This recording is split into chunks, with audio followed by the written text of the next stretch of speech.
É muito provável que você se recorde, você se lembra do caso Adélio Bispo. Se você estava em Marte e não lembra dele, eu vou te relembrar agora.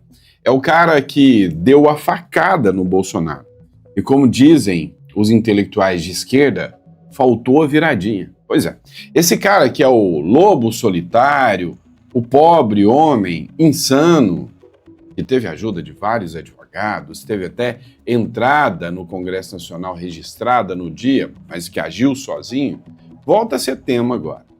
E agora, o caso envolve o delegado que investigou o caso e que acabou tendo aí um escândalo revelado. A gente vai falar sobre isso com vocês.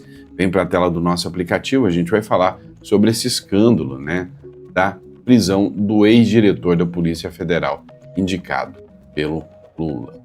Vamos falar também de aprovação da urgência da anistia. Pois é, governistas falam em rendição ao bolsonarismo. Teve chororô sim, porque a urgência da anistia foi aprovada. Agora, qual das três? Foi a que tira o Bolsonaro? Foi a que inclui o Bolsonaro? Foi a que só reduz as penas? Ou foi a anistia que dá anistia ampla, geral e restrita para todos os condenados do 8 de janeiro? Eu vou explicar para vocês, tem informação chegando. Inclusive, o Lula, falou sobre aceitar a anistia. Ele disse que entende o que pode ser aceito ou não e disse que pode até alcançar o Bolsonaro. Para ele, tá tudo bem. A gente vai falar também da turminha do amor, que está se lascando aí porque a máscara caiu. A gente vai explicar isso para vocês, tá? E a turminha que acabou perdendo muito com essa história de fingir que é do amor, mas aplicar o ódio matando pessoas. E aí nós vamos falar também, do Barroso, que fez um desabafo.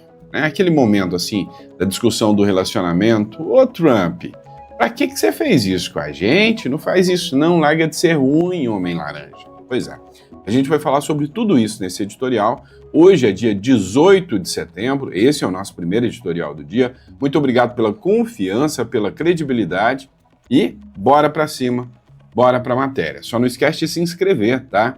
Nosso canal tá aqui cada dia tentando melhorar para trazer conteúdo com mais relevância, com mais qualidade para você. Então, se você puder se inscrever, dar uma força para a gente, eu te agradeço e agradeço muito, tá? Muito mesmo. Outro problema vamos lá, se você está cansado desse Brasil, acha que o melhor caminho é ter uma segurança fora do Brasil, não estou falando em se mudar não, mas ter uma segurança para ter conta em dólar, clica aqui na descrição que a gente está aqui para poder te ajudar, tá bom? Mas bora de matéria. Vamos lá, pessoal. Dá uma olhada aqui. Já estamos na tela aqui do editorial central, nosso aplicativo, que está aqui ainda, está interno. Ele está apresentando um monte de falha, um monte de bug. Todo dia eu tiro 1 ou 2 horinhas para programar alguma coisa nele aqui, para deixar aqui para vocês. Mas vamos lá. Vamos começar com essa matéria aqui. Ex-diretor da Polícia Federal do governo Lula, deixe claro, do governo Lula, é preso em operação por corrupção. Faz carinha de assustado, faz. Corrupção e o governo Lula não tem nada a ver. Eu sempre achei que o governo Lula fosse o governo que mais combatia a corrupção. Foram eles que descobriram os maiores escândalos de corrupção.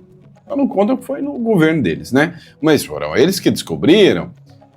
Olha, é o seguinte, o caso do diretor da PF, que foi preso, ele traz aí vamos dizer assim, uma revelação um tanto quanto bombástica. Matéria do The São Paulo News. O ex-diretor da Polícia Federal, Rodrigo de Mello Teixeira, foi preso nesta quarta-feira, no âmbito da Operação Rejeito, que investiga uma organização criminosa suspeita de crimes ambientais, corrupção e lavagem de dinheiro em Minas Gerais. Pois é. Agora, teve uma coisa que chamou muito atenção, mas muita atenção mesmo. Este mesmo delegado, que foi indicado como diretor, não era qualquer delegado, diretor da Polícia Federal do governo Lula, que ficou de 2023 até o início de 2025, se eu não me engano, mas ficou um tempo no governo Lula, ele foi nada mais nada menos do que o responsável por investigar o caso Adélio Bispo. Matéria do Braddock Show para vocês. O delegado da PF que investigou a facada em Bolsonaro é preso suspeito de corrupção. A própria Polícia Federal, imagina, o cara foi diretor da Polícia Federal e acabou sendo preso pela Polícia Federal. A Polícia Federal prendeu um advogado da facada em Bolsonaro em esquema de 18 bilhões de reais. Ele, que era responsável pela investigação do atentado de 2018, foi detido por corrupção. A prisão do delegado corrupto lança suspeitas sobre a condução do inquérito da facada em Bolsonaro. Alexandre Silveira havia nomeado investigador para Comitê Estratégico da Petrobras. Propinas de 3 milhões liberavam projetos em áreas de risco ambiental. Descoberta exige a revisão completa da investigação do atentado em Juiz de Fora. E a minha visão é totalmente essa. Eu acho que com uma descoberta tão grave assim, né, a revisão tem que acontecer. De acordo com a Polícia Federal, Teixeira é considerado, abre aspas, peça central na organização, participando da gestão de empresas de mineração sem constar formalmente como sócio. Olha só. Há indícios de que teria ocultado o patrimônio, cometido atos de corrupção e obstruído a justiça. As interceptações indicam que ele atuava como administrador de fato da Sociedade Gemais Ambiental Limitada, criada em março de 2021, período em que era secretária adjunto na Prefeitura de Belo Horizonte da empresa Brava. Aí eu pergunto para vocês, vem cá, e aquele negócio de ficar acusando o Salles, né, de ser o devorador de florestas? Agora, esse escândalo no governo da esquerda, né, de uma figura ligada à esquerda, não no governo da esquerda, mas de uma figura ligada à esquerda, vai ser questionado por vocês ou tá tudo bem? Só faz isso quando o governo é de direita ou quando a figura é ligada à direita. Qual é a opinião de vocês?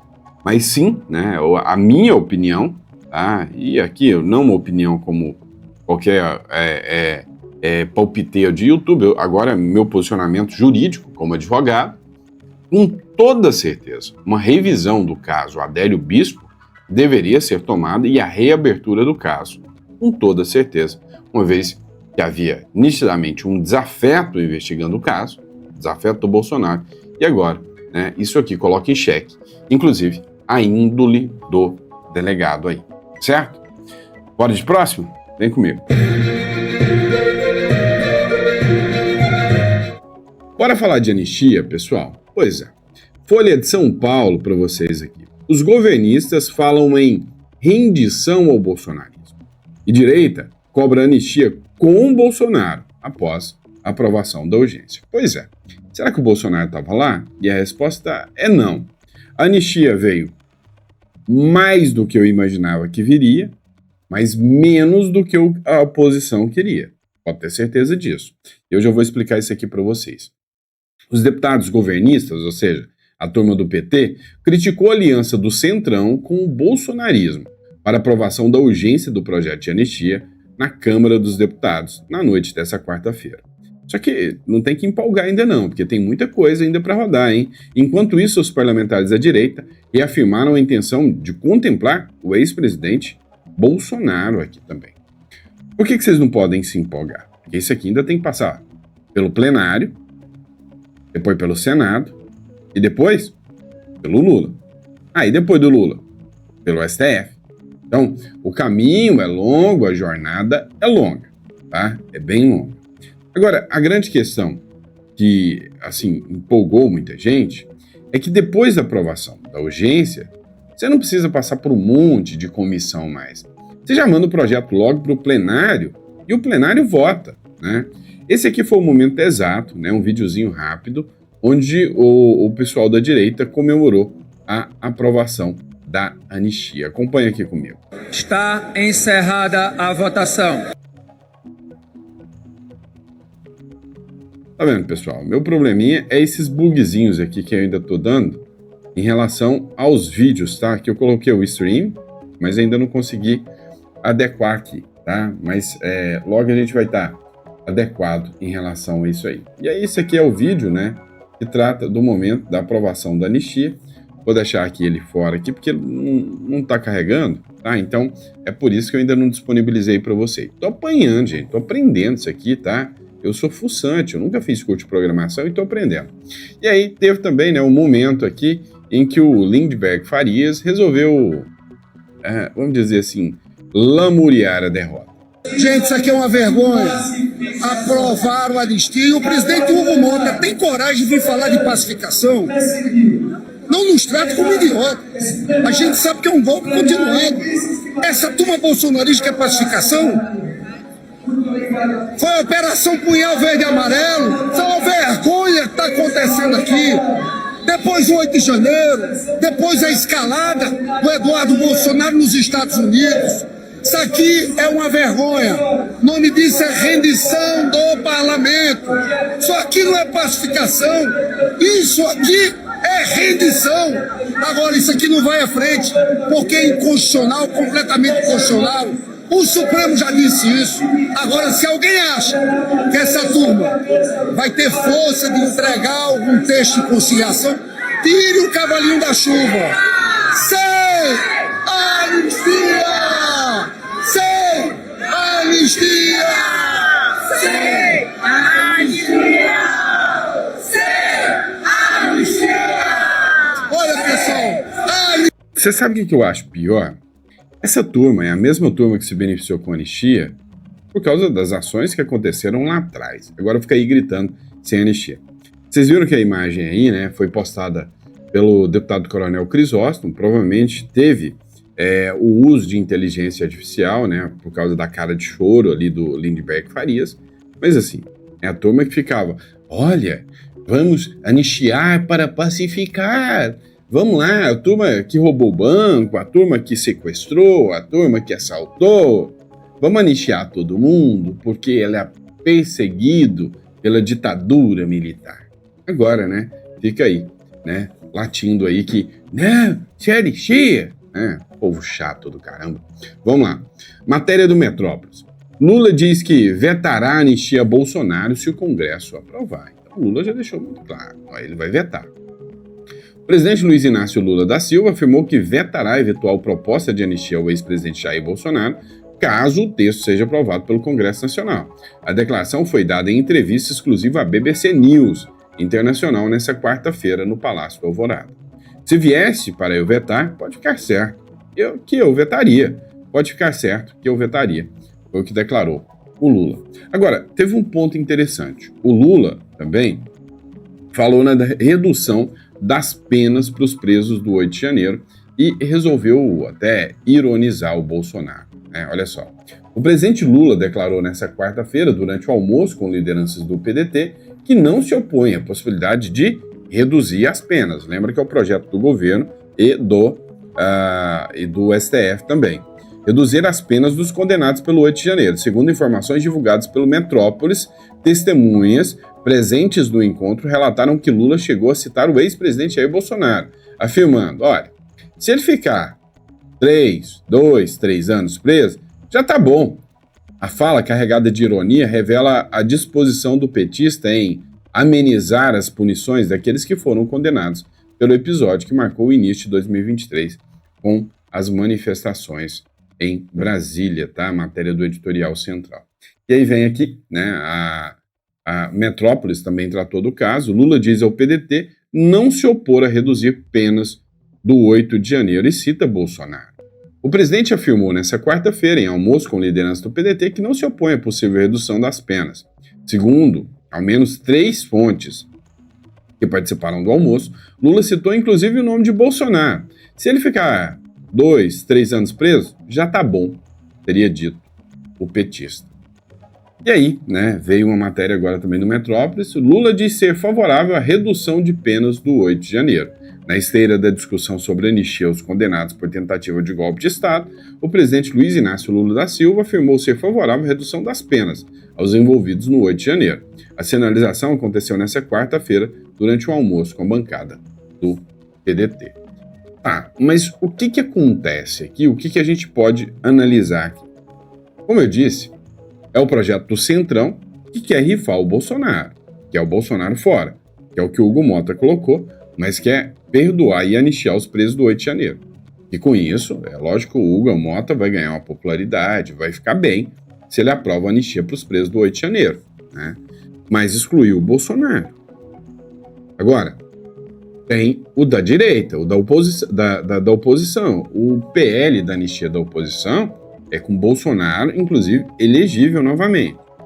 Agora, do Lula, só reduzir as penas, o Bolsonaro tem que cumprir pelo menos 2 ou 3 anos para poder chamar ele de ex-presidiário e até lá o Bolsonaro ou já está morto ou já está fora das eleições.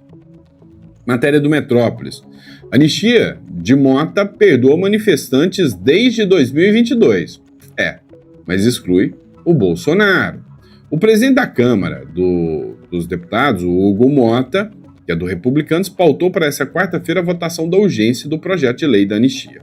A proposta perdoa os participantes das manifestações desde 30 de outubro de 2022, data do segundo turno das eleições, mas exclui o ex-presidente Jair Bolsonaro e outros 7 condenados pela tentativa de golpe. Abre aspas. Ficam anistiados todos os que participaram de manifestações com motivação política ou eleitoral. Você escutou isso aqui? Você prestou atenção nisso aqui? Ficam anistiados todos os que participaram de manifestações com motivação política ou eleitoral. Eram manifestações, gente. Pelo amor de Deus.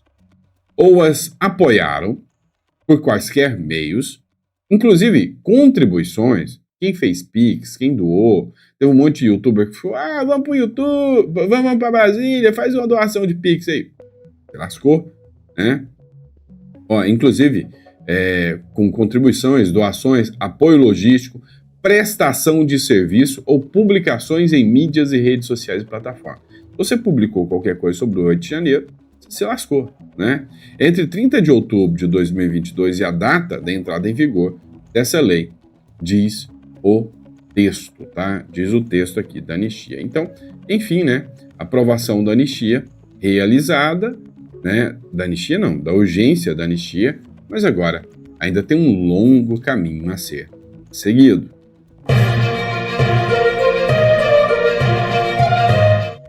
Vamos lá, pessoal. Essa aqui é boa, tá? Eu tô adorando ver o chororô, né, de extremistas. Hora nenhuma o pessoal tá falando esquerdista, tá? É extremista. Se as coisas coincidem, aí já é uma outra história, né? Inclusive o Tales está sendo processado, investigado pelo PSOL por causa disso. Olha só, o programa de Jimmy Kimmel é tirado do ar após comentários sobre Charlie Kirk. Mais um a menos, né? A rede ABC afirmou que vai tirar do ar por tempo indeterminado o programa Jimmy Kimmel Live, nessa quarta-feira. A decisão foi tomada após o apresentador fazer comentários sobre o acusado de assassinar o ativista conservador Charlie Kirk. Em um monólogo, o apresentador sugeriu que o acusado do crime seria pró-Trump. A empresa responsável pelo programa disse que os comentários são ofensivos. Cara, essa gente é mau caráter, é mentirosa, é asquerosa. Em tentar fazer com que o cara lá que atirou no Kirk é de direita. Peraí, de direita? Ele odiava o posicionamento do Kirk, ele matou o Kirk por questionar os posicionamentos políticos dele, e agora essa turma quer dizer que o cara que matou o Kirk era de direita, pró-Trump. Tá de sacanagem. Jimmy Kimmel é muito popular nos Estados Unidos. O comediante apresentou 3 edições do Oscar. Seu programa Jimmy Kimmel Live estava regularmente no ar há mais de 20 anos. Era um Danilo Gentili, lá dos Estados Unidos, pelo que eu entendi, porque eu nem sei quem que é. Agora, outra aqui, né? Adorei isso aqui. Estudante que resolveu fazer chacota com a morte do Charlie Kirk foi expulso da universidade. Bem feito.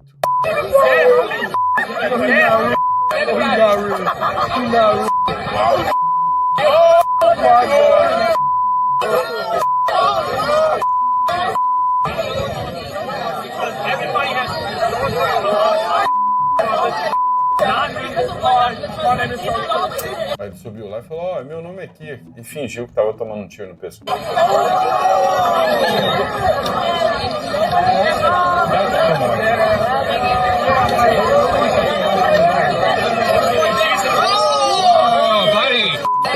You're gonna expel, dude. Aí ele falou, cara, você vai ser expulso, cara. Pois é, foi expulso. Bem feito.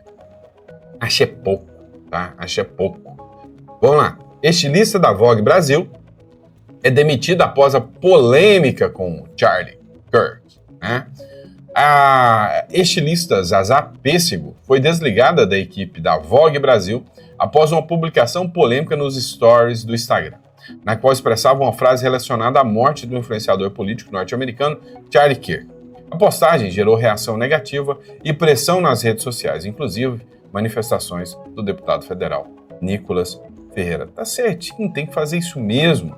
O caso ganhou repercussão internacional depois que a frase, abre aspas, olha o que ela escreveu.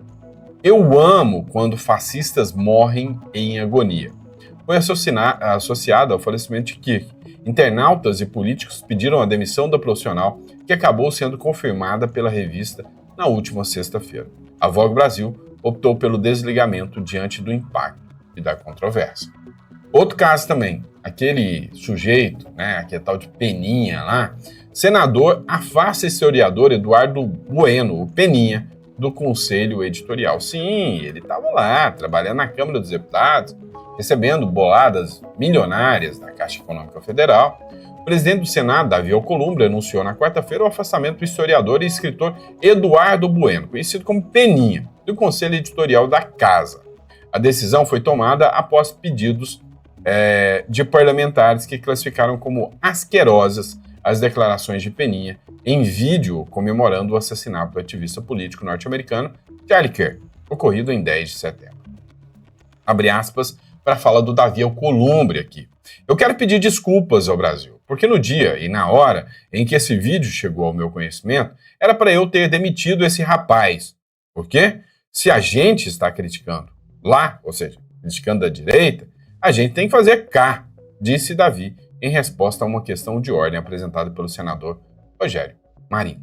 Eu vou além, né? Se o que não falta é pedir de desculpa. Se o Davi Alcolumbre fosse fazer todos os pedidos de desculpa que ele deve da sociedade brasileira, né, seria uma sessão maior do que o voto do Fux. Mas vamos lá. A Caixa pagou para esse tal de Peninha nada mais, nada menos do que 3,27 milhões para Eduardo Bueno, escritor que comemorou a morte de Charlie Kirk. Matéria do Terra, tá? A Caixa Econômica Federal firmou em janeiro desse ano um contrato de 3,27 milhões com o escritor e jornalista Eduardo Bueno, mais conhecido como Peninha. Engraçado, né? Se fosse o contrário, com o radical bolsonarista, né? Com o comemorador de assassinatos, né? Agora, como é? Não, o escritor e jornalista Eduardo Bueno. Por que não coloca aqui o radical petista? Por que não coloca o extremista de esquerda? Hã? É muito cara de pau, né? Ó, isso aqui é é a saída dele lá do Senado, né? O presidente anunciou nessa quarta o afastamento, disse que queria pedir desculpa ao Brasil. Eu repeti aqui a matéria. Ó, o contrato com o Bueno está em pleno andamento na Caixa Econômica Federal. Jornalista que se especializou em escrever sobre história é autor de 2 livros sobre o banco. O acordo estabelece o pagamento de 3,27 milhões. Se vocês quiserem, eu faço com o ChatGPT muito melhor do que qualquer coisa. Assim, em meia hora eu vou receber esses 3,27 milhões aí. E com toda certeza vai ser uma coisa muito com mais qualidade do que as porcarias feitas por essa turma aí, né? É pra acabar mesmo, né?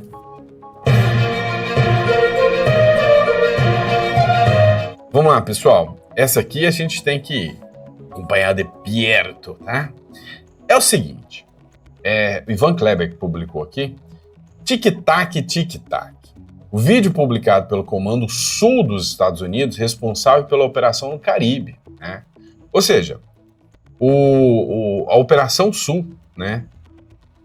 Que pode entrar na Venezuela e dar um chute no traseiro do Maduro, acabou de publicar um vídeo, e nesse vídeo aqui, pra mim, soou como uma ameaça. E aí, vocês que me dizem o que vocês acharam desse vídeo. Assiste aqui comigo.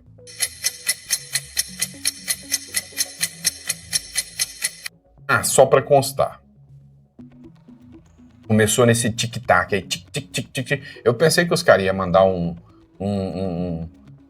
AC/DC, uma música pop de fundo, né? Mas ficou só no tic-tac, tic-tac mesmo, tá?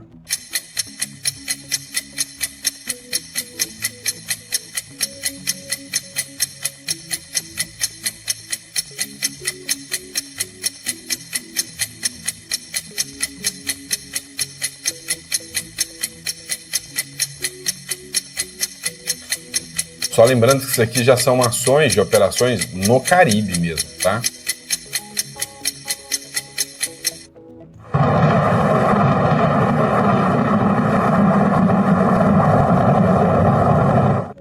Southern Commander, ou seja, o Comando Sul aqui preparado, né? É isso, pessoal. Agora, a última matéria que a gente vai tratar agora, vamos lá. Barroso desabafa e diz que não existe perseguição política no Brasil. Abre aspas, não é justo punir os ministros, tadinho dos ministros, os ministros não perseguiram ninguém, a Débora foi condenada justamente a 14 anos de prisão, o pipoqueiro pegou 17 anos de prisão, mas também, onde já se viu vender pipoca em pleno golpe de Estado? Que absurdo é esse, meu amigo? Não é? Então vamos lá, nós vamos assistir o vídeo aqui do Barroso aqui, foi publicado pelo jornal Razão. Barroso desabafa e diz que não existe perseguição política no Brasil, não.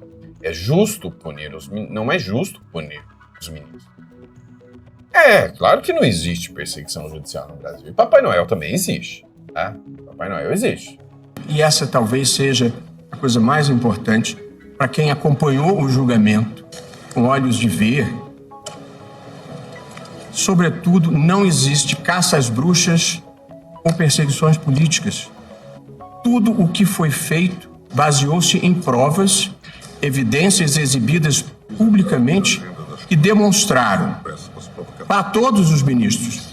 Houve divergências como faz parte da vida, mas para todos os ministros houve prova documentada da existência de um plano para assassinar o presidente eleito, o vice-presidente e um ministro do Supremo Tribunal Federal. Prova documental e confissão. Tá certo.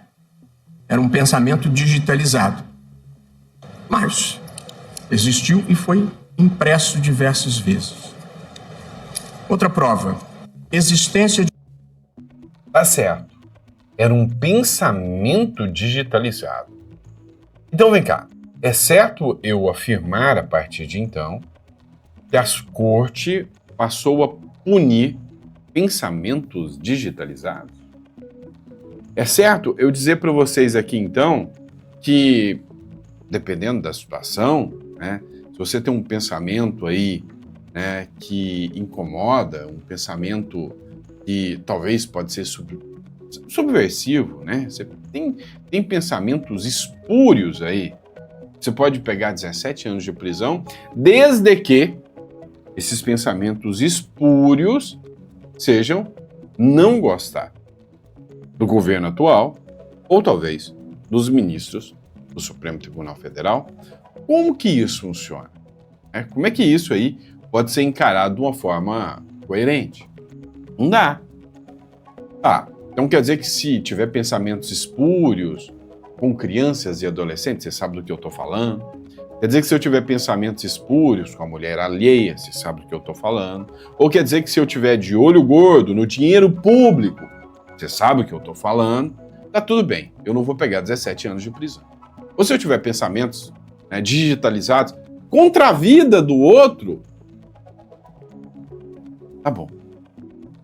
Cara, é insano o que aconteceu no Brasil. É insano. Não dá para passar pano para tudo isso que está acontecendo, que vem sendo apresentado no Brasil de hoje. Bom, e é isso, pessoal. Muito obrigado pela confiança, pela credibilidade. É sempre um prazer e uma honra estar aqui com vocês. Lembrando a vocês, tá? Cédula, do Uruguai é rápida, é barata e é uma garantia. Você não sabe onde esse Brasil vai parar. Tá? Você não sabe se amanhã... E olha o que está acontecendo com a Venezuela. O Brasil está indo no mesmo rumo. Se amanhã é o Brasil entrando num embate aí contra os Estados Unidos. E aí, o seu filho vai ter que lutar para defender esses caras socialistas aí. Você quer isso? Sua família? Sem poder sair do Brasil? Ou se sair, vai sair como ilegal, igual esse pessoal da Venezuela que foge para o Brasil? É entre nós. Clica na descrição aqui e a gente está aqui para poder te ajudar. Tá bom?